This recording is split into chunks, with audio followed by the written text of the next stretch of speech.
আজকে আমরা সমাধান করব সপ্তম শ্রেণীর রায় মার্টিন প্রশ্নবিচিত্রা 2025 গণিতের 11 নাম্বার স্কুল, মানে যে 30 ফার্স্ট সেমিস্টারে যে 30 নাম্বার পরীক্ষা হবে, সেই 30 নাম্বারের যে ফার্স্ট সেমিস্টার পরীক্ষার 11 নাম্বার অঙ্কের 11 নাম্বার স্কুল।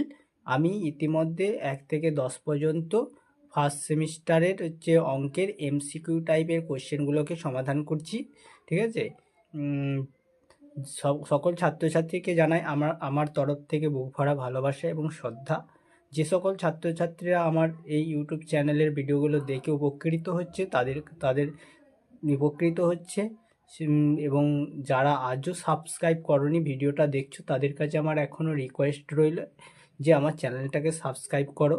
ঠিক আছে, কমেন্ট করো, লাইক দাও। তোমাদের একটা কমেন্ট, একটা লাইক আমার পরবর্তী ভিডিও বানাতে উৎসাহ দেবে। চলো কি বলেছে দেখো, বলছে নিচের প্রশ্নগুলি নির্দেশ মতো উত্তর দাও। তাহলে দেখো 25 টাকার 8% সমান কত হবে? 25 ইন্টু 8% মানে 100 ভাগের 8 ভাগ। বুঝতে পারলে? 100 ভাগের 8 ভাগ, তার মানে দেখো 25 ইন্টু 8/100। দেখো 25কে যদি আর 100 দিয়ে কাটা হয় তাহলে 4 হচ্ছে, 4কে যদি 8 দিয়ে কাটা হয় 2 হচ্ছে, তার মানে 2 টাকা হচ্ছে। তারপরে কি বলেছে দেখো, যে 5:7 এর ব্যস্ত অনুপাত। তার মানে দেখো উত্তরপদের জায়গায় উত্তরপদ হবে না, এটা ঘুরে যাবে। উত্তরপদের জায়গায় পূর্বপদ, আর পূর্বপদের জায়গায় উত্তরপদ হবে। ব্যস্ত মানে কি দেখো, ব্যস্ত এখানে 7টা আগে আসবে আর 5টা এই সাইডে চলে আসবে, এটা হচ্ছে ব্যস্ত অনুপাত। বুঝতে পারলে? তারপরে দেখো 3-এরটা, পরস্পর দুটি মৌলিক সংখ্যার গসাগু, সংখ্যা দুটির ভাগফল, সংখ্যা দুটির গুণফল, সি হচ্ছে 1 আর এবং ডি হচ্ছে 0। তাহলে আমরা কি জানি? পরস্পর মৌলিক সংখ্যার লসাগু বলেছে। তার পরস্পর মৌলিক সংখ্যা যেহেতু লসাগু বলেছে, তাহলে এই সংখ্যা দুটির গুণফল হবে। যদি এখানে বলে তো পরস্পর মৌলিক সংখ্যার গসাগু, তাহলে কিন্তু 1 হতো। বুঝতে পেরেছো? তাই জন্য আমি এখানে পরস্পর মৌলিক সংখ্যার লসাগু বলেছি, তাই জন্য সংখ্যা দুটির গুণফল। তারপরে দেখো 1-এর দাগের 4-এরটা, যে তোমার প্রথম পদটিকে চিহ্নিত করতে বলেছে। প্রথম পদটি হচ্ছে জিজ্ঞাসা চিহ্ন বা স্টার চিহ্ন আছে, সেই স্টার চিহ্ন স্থানে কত হবে সেইটাই আমাকে বলছে সমাধান করতে হবে। তাহলে দেখো কি কি আছে অঙ্কটা। বলছে এরকম স্টার চিহ্ন আছে, তারপর এটা স্টার ইজ টু 13 সমানুপাতি 40:65 ধরি। তাহলে দেখো এটা হচ্ছে 1-এর দাগের 4-এরটা।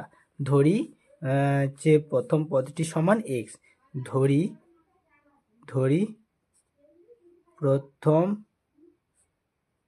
পদটি সমান এক্স। তাহলে দেখো, তাহলে যদি প্রথম পদটি এক্স হয়েছে এক্স, অতএব এক্স ইজ টু 13 সমানুপাতি 40:65। বুঝতে পারলে? তাহলে দেখো x/13 সমান 40/65। তাহলে এটার সাথে এটা, তাহলে প্রথমের সাথে চতুর্থ গুণ আর দ্বিতীয়ের সাথে তৃতীয়।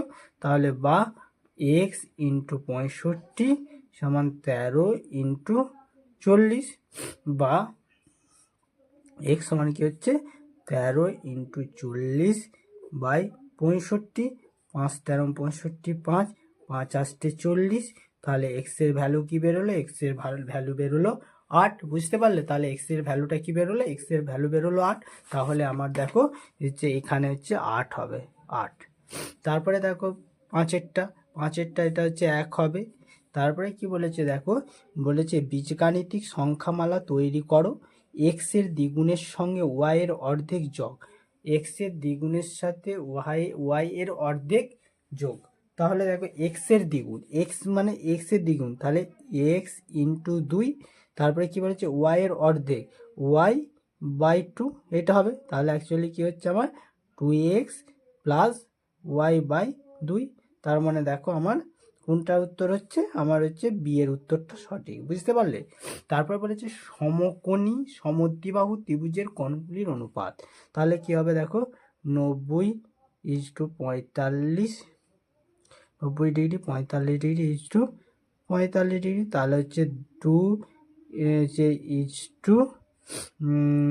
1 1 এইটা হবে উত্তর। তারপরে কি বলেছে দেখো, যে একটি ত্রিভুজের 3টি বাহুর দৈর্ঘ্য 9 সেমি এবং